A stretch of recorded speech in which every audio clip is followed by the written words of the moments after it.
The American walks every day, normal, going to work. He's walking downtown in Manhattan, and all of a sudden,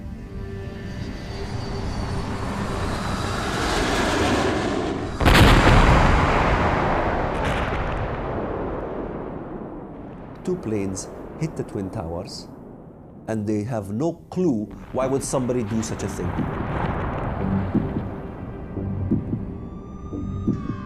The deliberate and deadly attacks which were carried out yesterday against our country were more than acts of terror. They were acts of war.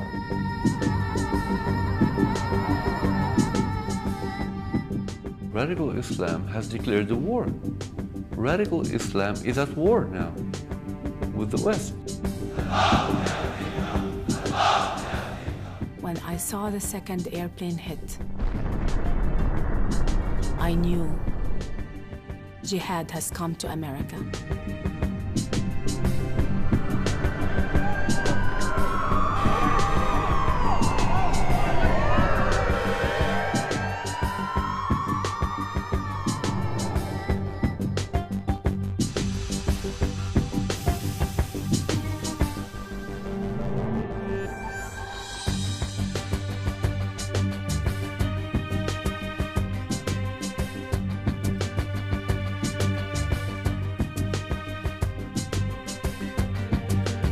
What happened in Bali and in Istanbul and now in Madrid are close to home for all of us. The tentacles of terrorism are reaching out to every corner of the world.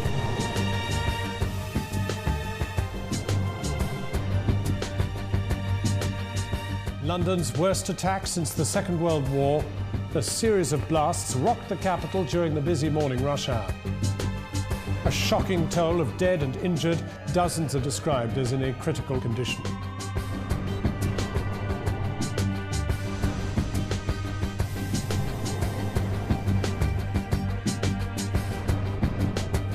Beslan School number 1 is a scene of carnage tonight. Hundreds of children are feared dead.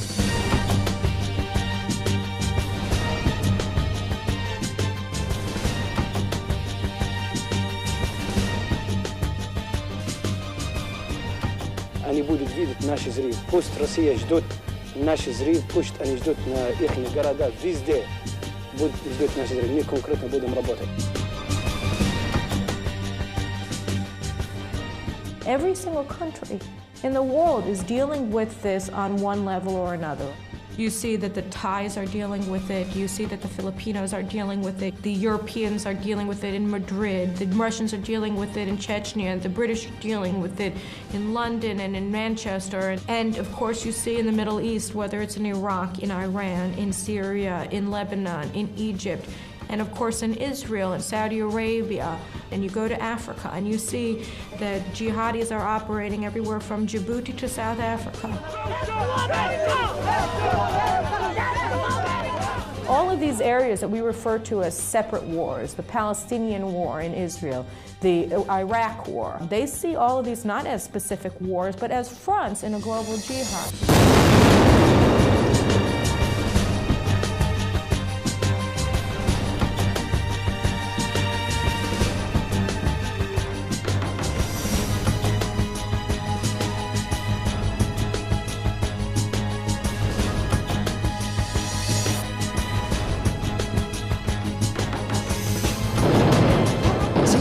In paradise. Right now, it looks all too possible.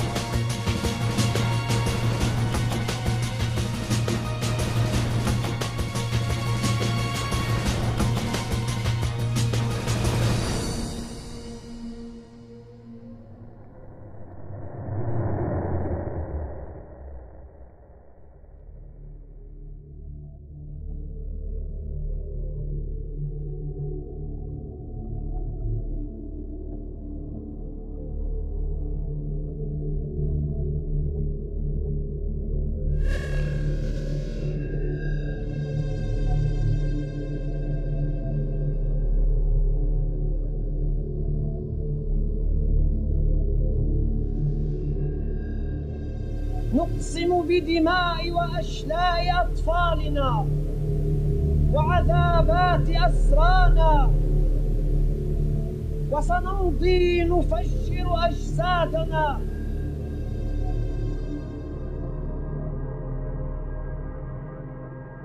We need to understand the culture that produced terrorism.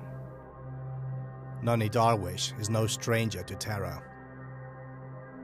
She was born in Egypt and grew up in the Gaza Strip. In the 50s, her father headed Fedayeen terror operations against Israel. Some people view the current situation with the Middle East as a clash of civilization. I think it's more than that, way more than that. I think it's an outright declaration of war from radical Islam on Western culture, on the Judeo-Christian culture, and we should know that. It's a declaration of war.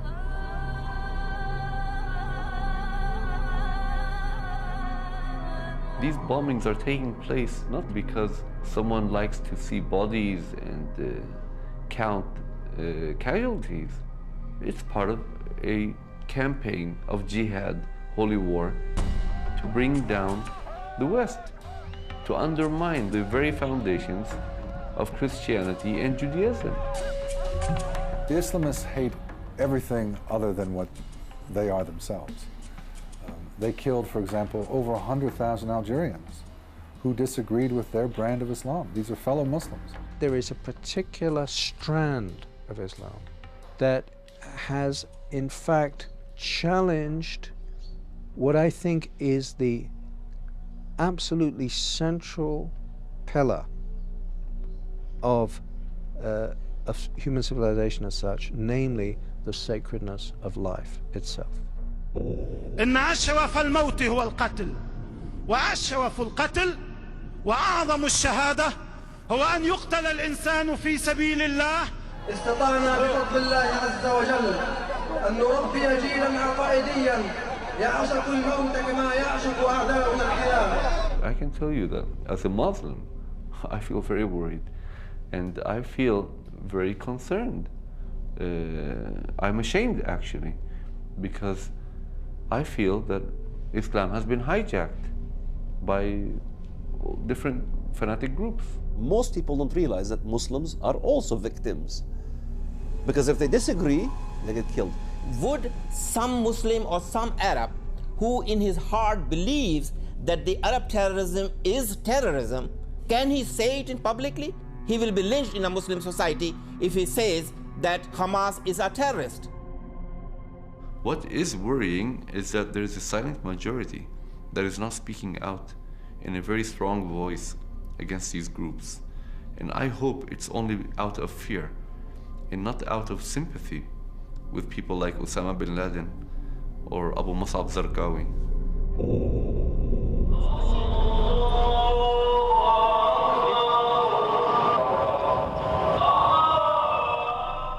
The question then becomes, what percentage of the Islamic world supports jihad and could be considered radicals or Islamic fundamentalists? The Muslim world consists of more than 1 billion people, and it's very difficult to tell what percentage of this 1 billion supports Al-Qaeda or Zarqawi or other terrorist groups.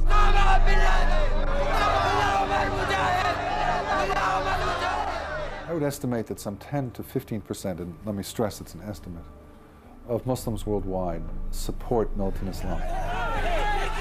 That is not to say that only 10 to 15% are anti-American or anti-Zionist. No, that's much larger.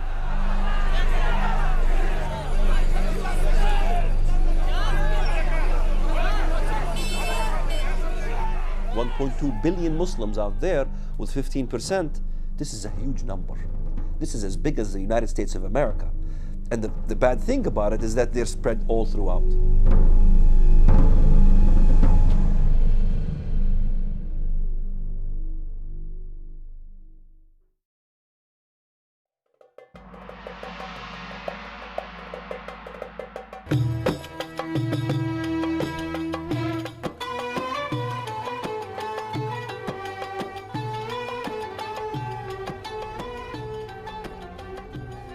In the Middle East, Islam is our identity, it's our political life, it's our social life, it's our life.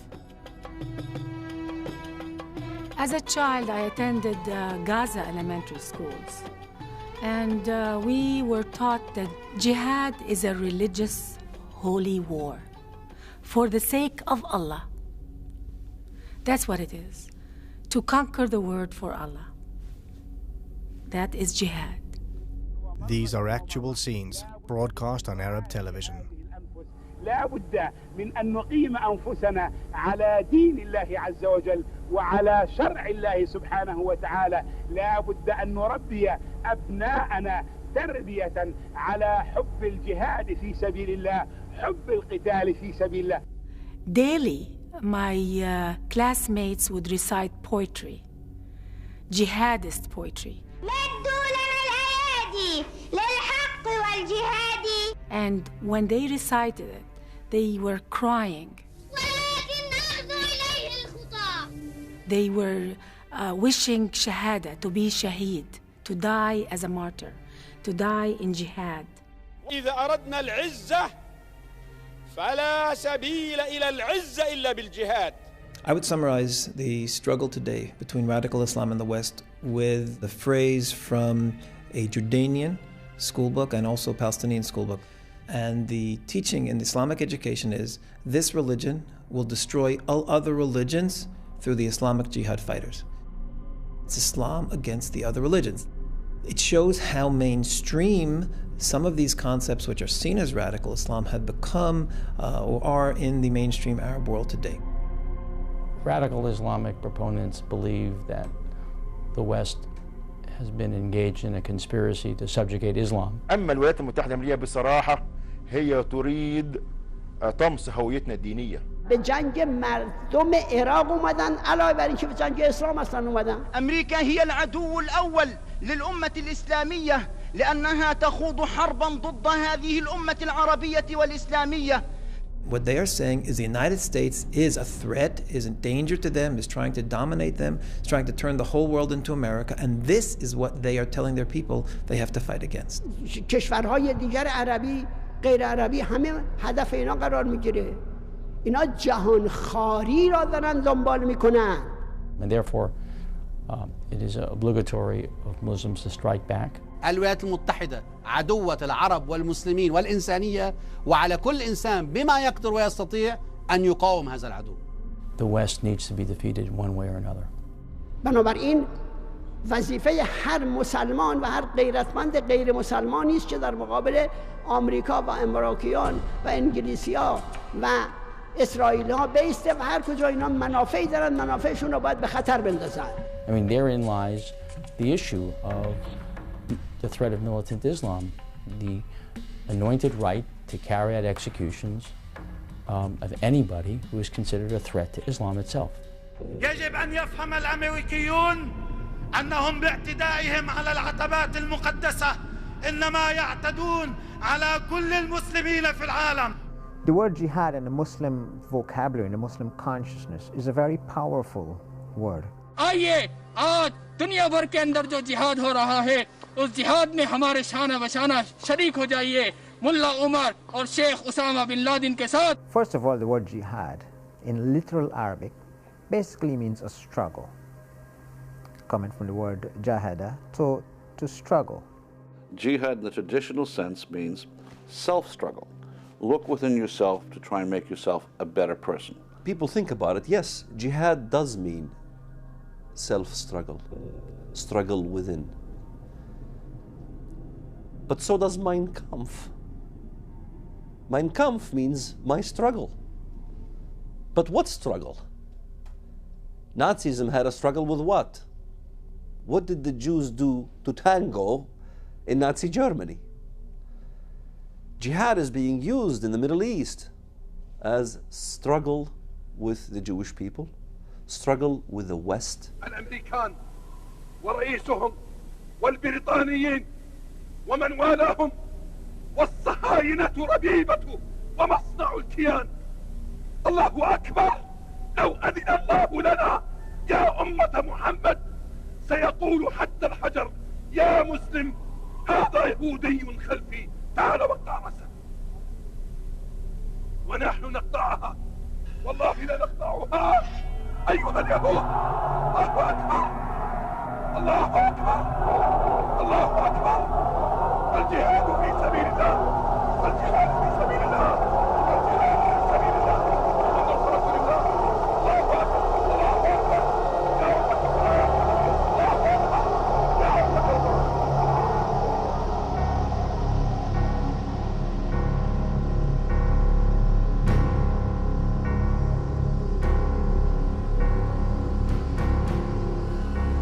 مراهق بريطاني انتزع قلب عجوز بعدما طعنه وشرب من دمها.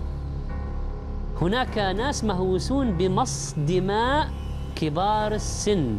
فهؤلاء وحوش على شكل بشر. The main theme in most of the Arab media is hostility to Israel and the United States and the West. آنکان تندیس بی همتای آزادی دشمن توحید و توهین خداوند. In the Arab media, there is a process of demonizing Jews and the West.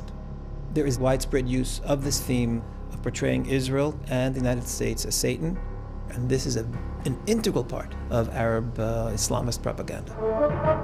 الشيطان الشيطان مغرور الشيطان يحتل الأوطان بسلاح الطغيان.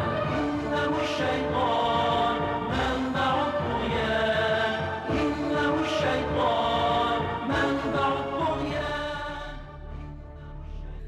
After 9/11, a lot of people in the West asked, why do they hate us? And some of them even started blaming themselves. Looking what could America have done? There were numerous examples in American academia and media after 9/11 that placed the blame of 9/11 on American imperialism around the world. The message was, these people must be suffering so much if they're willing to blow up the World Trade Center. And they started saying, what could have we done to make them so angry at us? Is it our foreign policy? Is it us? What did we do? From the Western eyes, that seems very logical. Why would someone go blow up the World Center? Now, this message was given in academia, it was given in a significant part of the media, and it is unfortunate because, again, it is distracting the population from the real source of the problem, which is an ideology which wants to destroy the West. It's their duty to do jihad.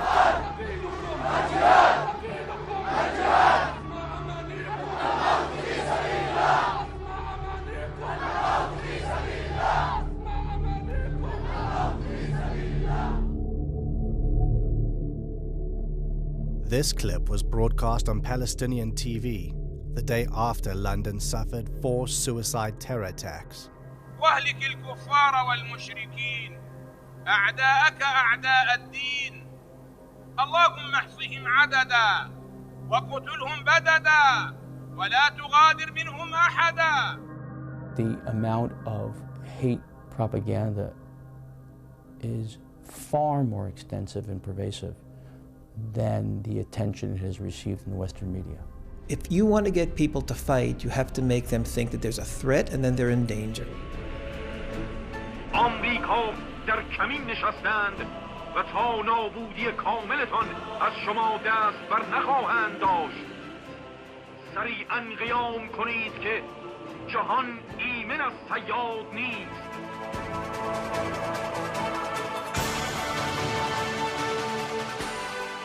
This is an integral part of Islamist propaganda.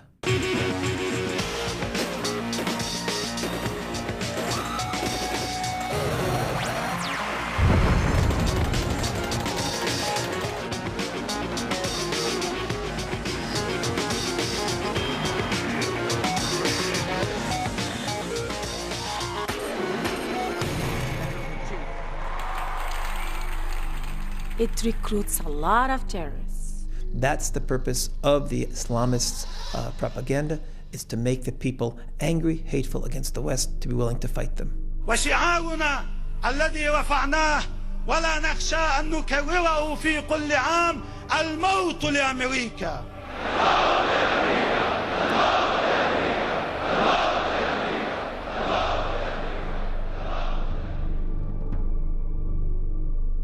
In a television interview, an Arab intellectual admits that there is a distinct connection between propaganda and terrorism. أنا بقول إن فضائياتنا ينطبق عليه ما يسمى إعلام الإرهاب. نعم. تروج طروحات تعصبية، يعني قد لا يكون إرهاب مباشر بس تروج تعصب. والتعصب هي بداية العنف، الغلو عندهم في الرأي. والعنف هو اللي يؤدي للإرهاب. يعني ما هو تعصب، تطرف، عنف، إرهاب. بسم الله الرحمن الرحيم. Lord of mercy. Well, no, we don't have the time for no error. Lord of mercy. Let back up on the original straight error. Alongside the social and cool. Big things. Yeah, man, throw them in the fire. Yeah, one for them. They will say, throw them there. Him a dirty go far. They want Mr. Bush. Him a dirty go far. The National Front. Them a dirty go far. Throw them in the fire. Mr. From Kandahar to Ramallah, we come and star. Peace to Hamas and the Hezbollah. OBL, Booby like a shining star. Like the way we destroyed them through Tower. Ha ha.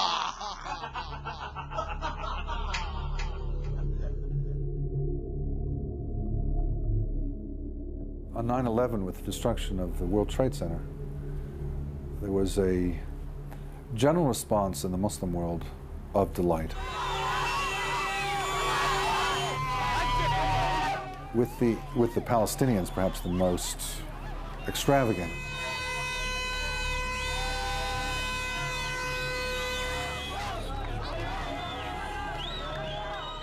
Two weeks before 9/11, the Mufti of Palestine, Ikrim al-Sabri, who's the senior religious figure in the Palestinian Authority, on the radio openly prayed for God to destroy Israel, Britain, and the United States.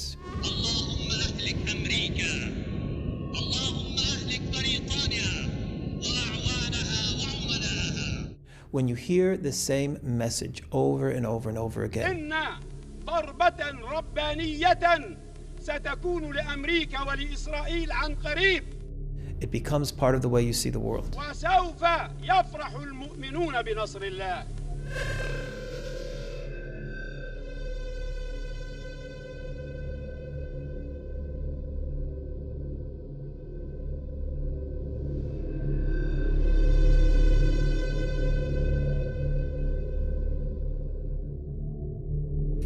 ونقول إن الذين يدنسون المصحف الكريم كتاب الله فجر غادرون. But hatred for the West is not limited to the Islamic world. Radical Islam has for years been spreading its ideology in the West. This jihad rally is taking place on the streets of London. The infiltration of radical Islam is so deep, it's shocking.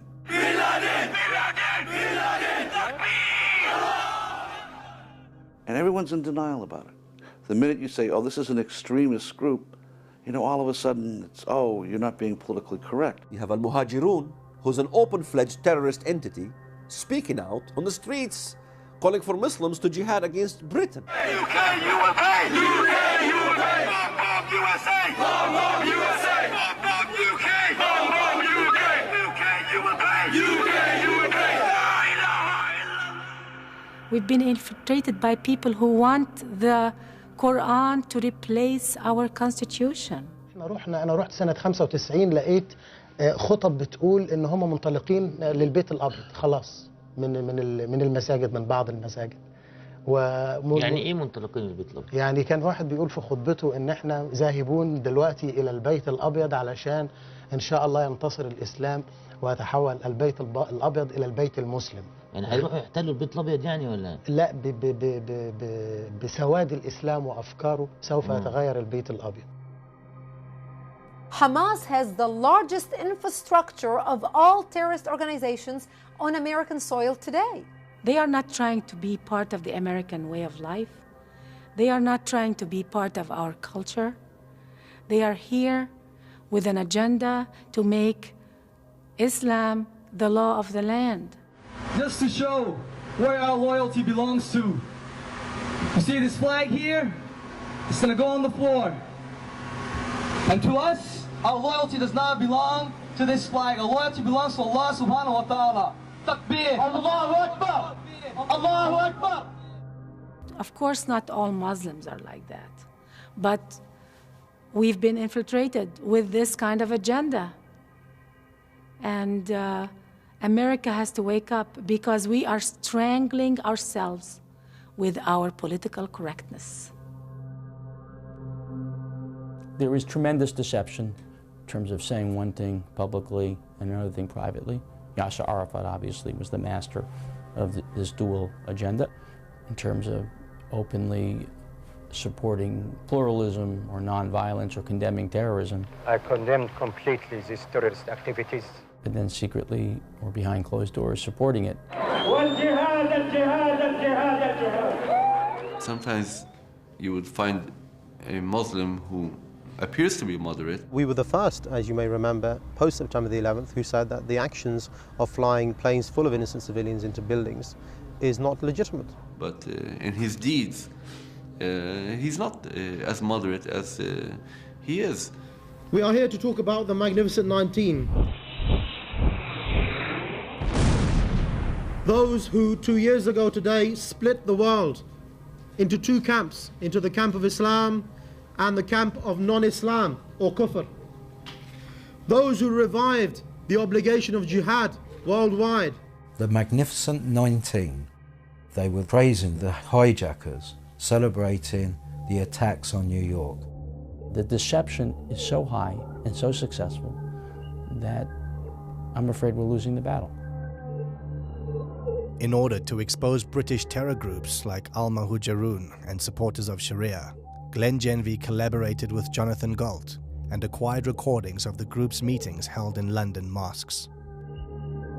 The tapes reveal open incitement to violence and terror, in particular from Abu Hamza al-Masri, who calls upon followers to kill the kuffar or non-Muslims.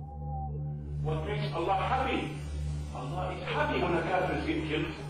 Abu Hamza, in one of the clips, is talking about the word kufar, that if you are not a Muslim and you live in a Muslim land, you are like a cow. That's his word.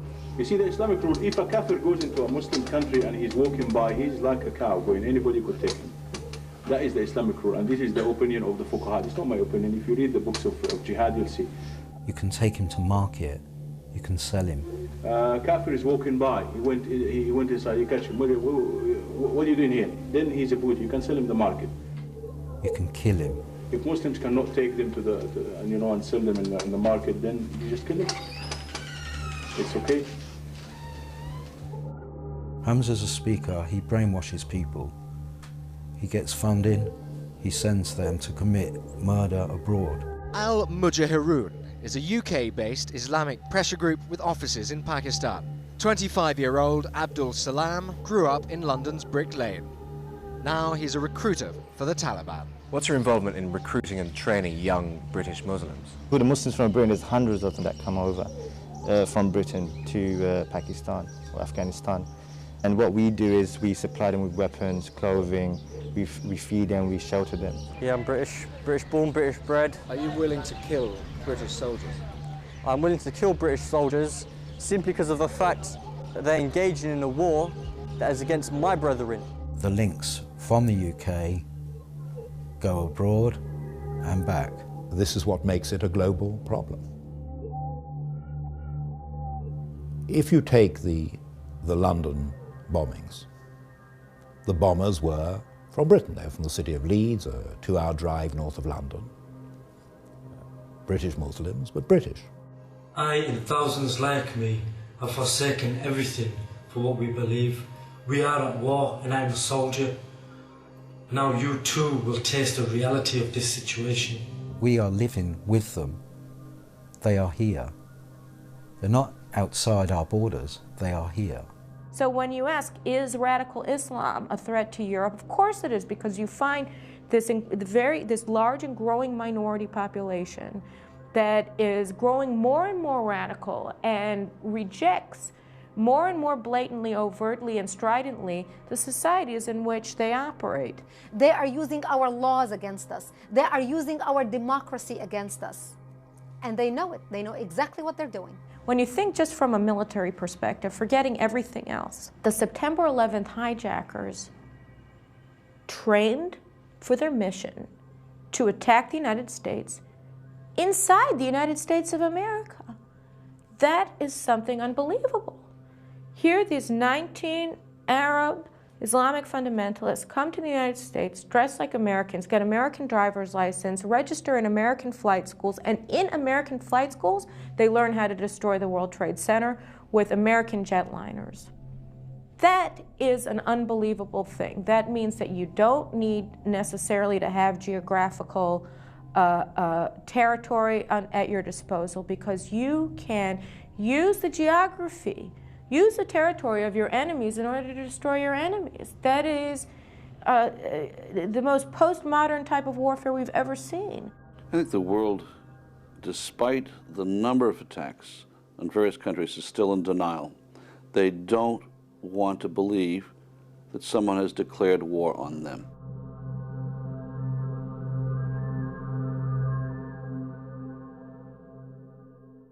In the 1930s, the danger of Nazism was there. It was in everything Hitler wrote and said, in everything the Nazi authorities did.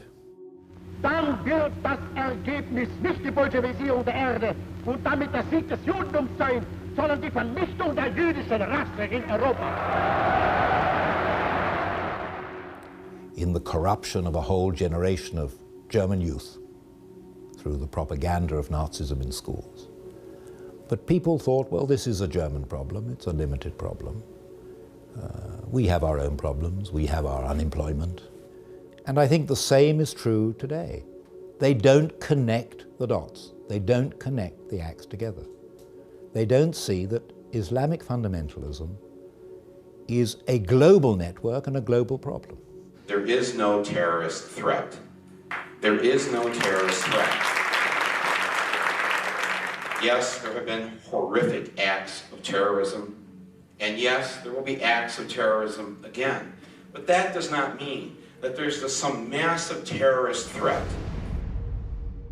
We have to worry about terrorism. If terrorism had struck on the West Coast rather than the East Coast, some of the folks in Hollywood might have a somewhat different view. People don't want to feel that this is part of a single threat, because if you come to that conclusion, and I'm sure it's the true conclusion, then you have to do something about it. If you ignore a real threat, like has happened in the past before World War II, then the world will pay with many, many millions of dead. In Second World War, the West was sleeping. The Munich Accords came regarding what should we do about this Adolf Hitler who wants to take over Czechoslovakia. So what did the parliament do in Great Britain? They got together and they said, well, we need to give Hitler land for peace. In return for Hitler's guarantee of world peace, Chamberlain and Daladier prevailed upon Czechoslovakia to give up the Sudetenland without a fight. In Britain, a happy Chamberlain came back declaring he had achieved peace, peace in our time. One of the most tragic and ironic scenes in all history. This morning, I had another talk with the German Chancellor, Herr Hitler. And here is the paper which bears his name upon it as well as mine. Chamberlain believed that they could do a deal with Hitler, that Britain and Germany had a special affinity. We regard the agreement signed last night and the Anglo-German naval agreement as symbolic of the desire of our two peoples never to go to war with one another again. Winston Churchill had warned his country and his government that they were pursuing a disastrous course with regard to appeasing Germany. Peace, it wasn't peace. By taking the Sudetenland, they had made Czechoslovakia defenseless. A ripe plum ready to fall into Hitler's lap.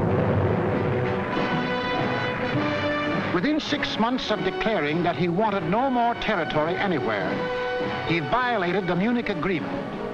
Austria and Czechoslovakia were gone without a fight, and Hitler was getting his control of Eastern Europe. Poland was next on the map. Churchill never considered himself a great leader. He always considered that he had failed, because from 1933 to 1939, he had warned his country and his government. So when war came, and when in May 1940 he was asked to be Prime Minister, he felt he was only there because he had failed. That if he had been listened to, if the country had understood the German danger, if the country had allied with other states threatened by Germany, then this situation would never have come to pass. That Hitler could have been deterred. Perhaps it could have been stopped. Perhaps millions of lives could have been saved. Today, the press, by minimizing the potential threats, by ignoring the potential threats, are doing a tremendous disservice to the West by not alarming the people to what they should be alarmed about.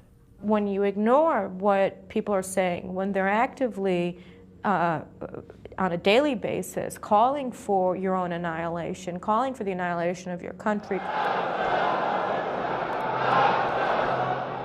you're ignoring them at your own risk. The same thing is happening now again. History is repeating itself. I was a very intense believer in the Nazi ideology. And I know what a supreme dedication to an ideology can do. From an early age, Alphonse Heck was influenced by the Nazi worldview. He joined the Hitler Youth at the age of 10, and by the end of World War II, he was a high-ranking officer of the Hitler Youth. It is absolutely correct to say, if you can't learn from the events of Nazi Germany,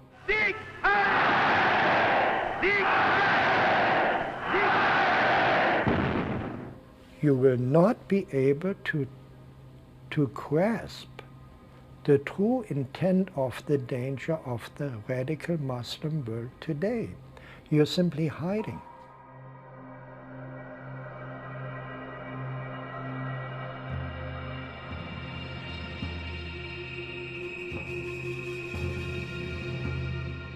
History has an unfortunate habit of always repeating itself.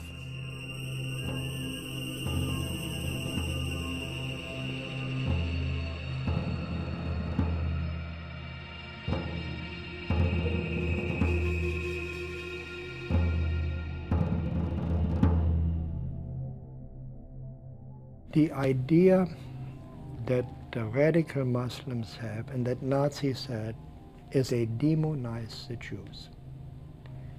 You know, they just turn them into demons. And I mean, this is exactly what happened in Germany. Now, can you imagine? We were enlightened people and we fell for this. Why wouldn't Muslims fall for this?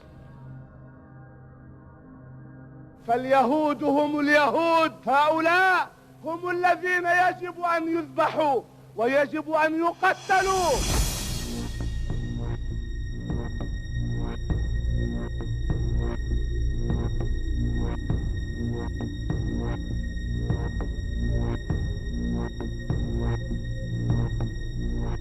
They are killing the infidels just like the preacher in the mosque told them to do. It's their duty to kill them. تا اسرائیل از صحنه روزگار حذف نشود، این فریادها به قوت خود باقی.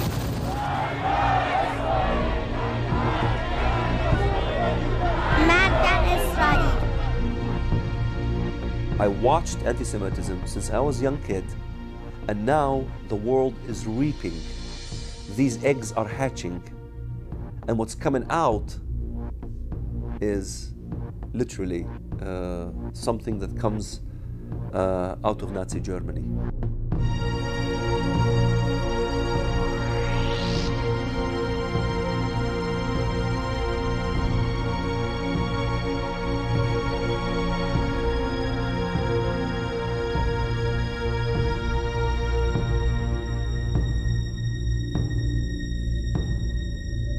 The same as in Nazi Germany. The Boy Scouts in Nazi Germany, we had the youth. The youth was being robbed from being youth.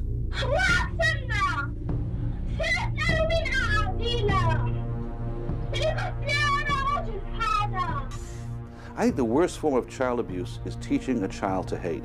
What we have on Palestinian TV and on Saudi TV over and over again are little kids being taught songs, I want to be a suicide bomber.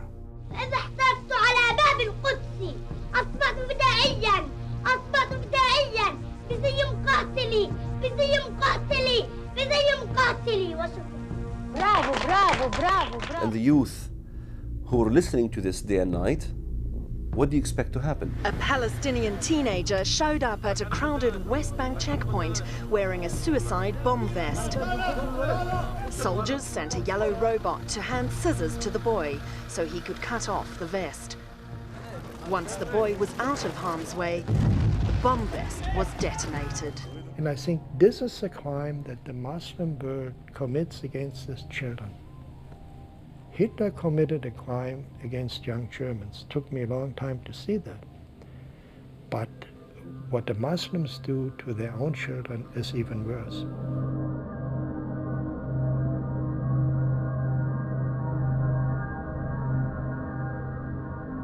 They tell Arab children that Jews bake cookies with their blood. منيح. أصلاً نحن في عندنا مهمة للقيادة ولازم ننفذها بسرعة. إيه؟ شو هي؟ This is a scene from the television series Al-Shatat.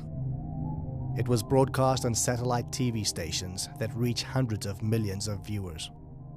اسمع، بدنا دم طفل مسيحي قبل الفصح مشان الفطير.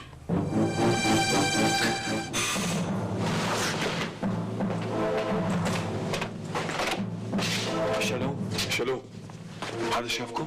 لا. متأكد؟ طبعا. معناتها خلينا نبدأ فورا. مدام ادوا على البيت. تكرم حبيبي. بعد شوي بنروح. Throughout the Middle Ages, there was this libel that the Jews needed blood of a Christian child to make matzah. Now, of course, today the world knows this is totally libelous accusation, no connection to truth at all. Yet the Al-Shatat film was able to include a video depiction of this ancient blood libel as if this is real Jewish ideology.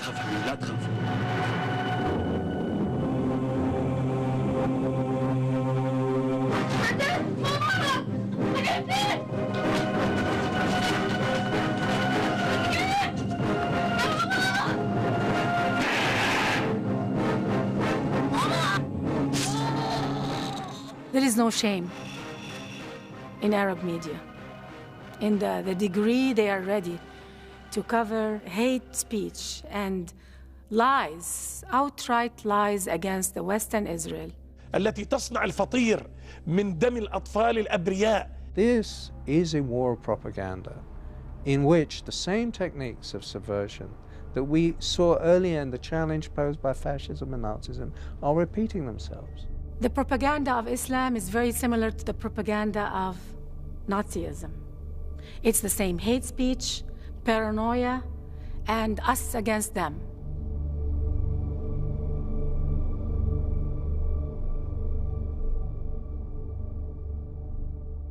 Here is a critical point that is generally overlooked.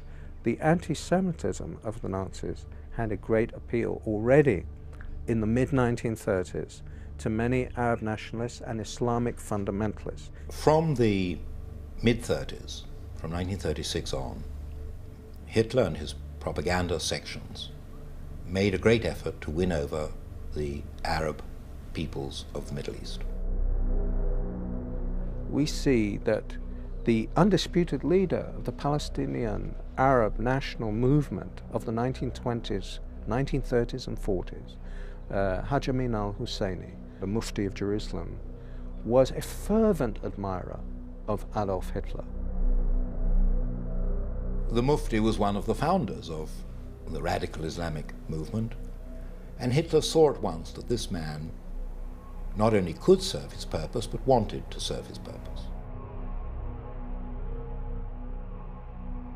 There is a very important meeting between Hitler and the Mufti of Jerusalem on the 28th of November 1941, of which we have a full protocol. And what Hitler explains is that this is first and foremost a war of extermination against Jewry. And he tells him to lock this secret in his heart. He is revealing it to the Mufti. It's extraordinary he should choose the leader of the Palestinian Arab National Movement for this revelation, which is in an official German document. It seemed strange to us that a Mufti who was not a pure Aryan was being received by Hitler. But they said, no, we have the same goal, which is the extermination of the Jews. The Mufti was sent to the Balkans, where he raised a Bosnian Muslim SS division. He had several SS divisions, the Handschar division, for example, where they had nominally Croatian officers, but the rank and file of the unit were entirely Muslim, Arab Muslims, and they were bringing them in from all over the world. I was utterly astonished that the Grand Mufti of Jerusalem had raised a Panzer division of Bosnian Muslims to fight along the Waffen-SS.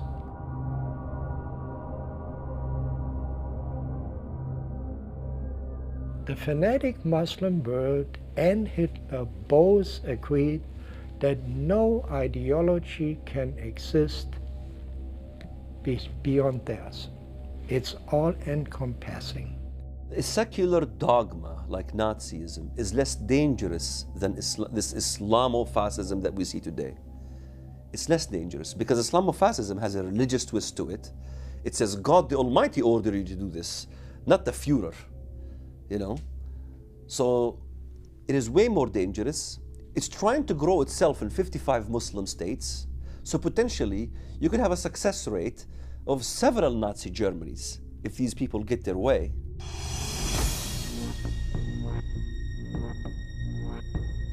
They've been very clear about it. They're the same as Hitler's goals, you know. Kill all the Jews, crush the democracies, destroy Western civilization. They wish to strike down the West. They want to defeat the West. They want to defeat Christianity. They want to defeat Judaism. Islam is superior than the Jews, than the Christians, than the Buddhists, than the Hindus. The only deen Allah accepts is Al-Islam. And whoever seek any other deen apart from Islam will never be accepted.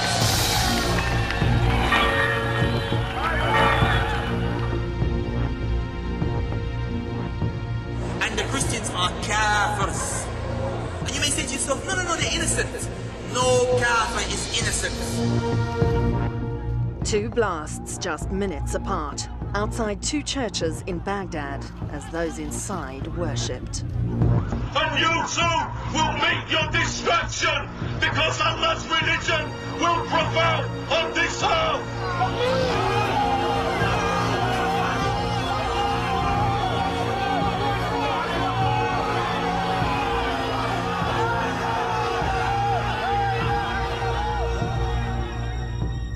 They want to spread Islam in their own way. أن الله عز وجل أوجب علينا أن ننشر هذا الدين في الأرض كلها. It's very clear. We've heard it so many times from many Muslim leaders that they want to Islamize the world.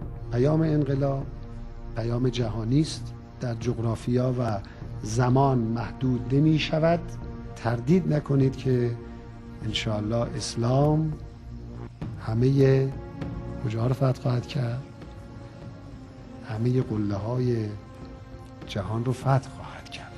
قد حكمنا الدنيا وسيأتي يوم والله نحكم فيه كل الدنيا. سيأتي يوم نحكم فيه أمريكا، سيأتي يوم نحكم فيه بريطانيا ونحكم فيه كل العالم. Radical Islamic groups want to see the world unified under Islam. It's only a matter of time until we rule Earth, until we control Earth. One day, this very flag will fly over the Parliament in London. We will see this flag that will fly over the White House, and we will see the Black House. The Kaaba will take over the whole world. Islam to the world. You will take over USA. You will take over UK. You will take over Europe. You will defeat them all. You will get victory. You will take over Egypt. We trust in Allah. Indeed, it is He who sent His messenger, Muhammad sallallahu alaihi wasallam, with the deen of Haqq, with Islam, to dominate all of our other religions, to dominate the United States, to dominate the world, even though the non-Muslims may hate it. Takbir, Allahu Akbar, Allahu Akbar, Allahu Akbar, La ilaha illallah. At the end of the day, Islam must control earth, whether we like it or not. It's a promise from Allah subhanahu wa ta'ala. It's a promise from Rasulullah subhanahu wa ta'ala.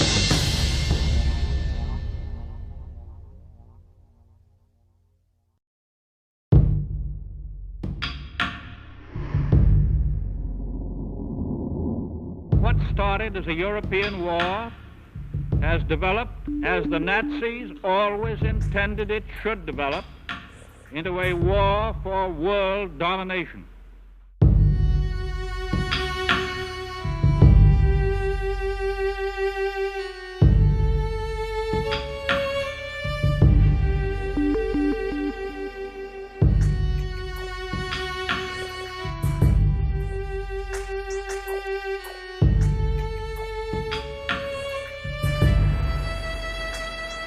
It is coming very close to home.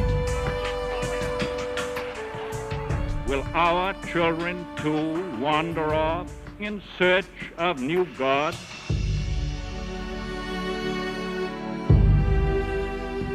We do not accept, we will not permit this Nazi shape of things to come.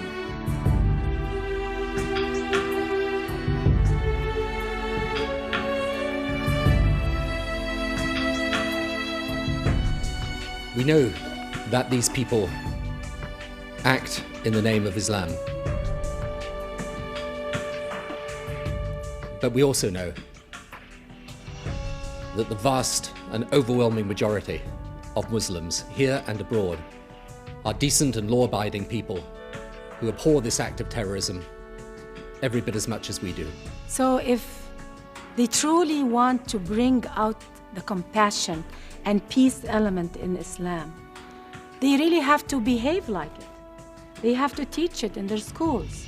احنا ما نجحنا في أن نحبب أولادنا إلى الحياة. علمناهم كما قيل كيف يموتون في سبيل الله. ولكننا لم نعلمهم كيف يحيون في سبيل الله. It is the duty of all moderate Muslims to stand up and speak against the hate, to speak against the jihad. إن هؤلاء أيها الإخوة الكرام هم من أعداء الإسلام. إن هؤلاء الذين يشوهون صورة الإسلام من أعداء الإسلام. If they don't agree with it, then let us hear your voices. We want to hear the voices. And the Western world need to stand up and support the voices of the moderate, the very few who are speaking out. The Western world need to support them, need to do everything we can to empower them. It would be a terrible disservice to those Muslims who are liberal, who are democratic, who are modern, who want to live a civilized life, to throw them in with the barbarians, because they are on the right side, and more than that, they have a great deal to offer in the war against militant Islam. It is through hope and education that we will be able to win this war and accomplish peace. It's important that those engaged in terrorism realize that our determination to defend our values and our way of life is greater than their determination to cause death and destruction to innocent people in a desire to impose extremism on the world. Ultimately, the price we're talking about is the price of freedom. In every generation, I think, we're called upon at some point to stand up for that ideal.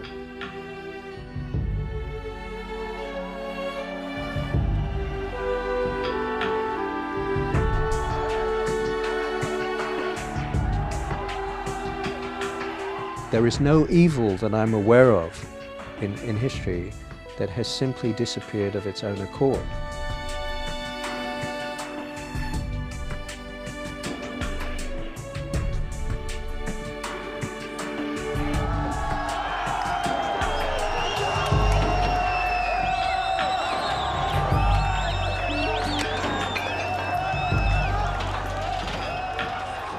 If you recognize the danger and you don't do anything about it, you are risking your demise. We cannot claim ignorance anymore. Where evil triumphs, it is because there were not enough good people to stand up to defeat it.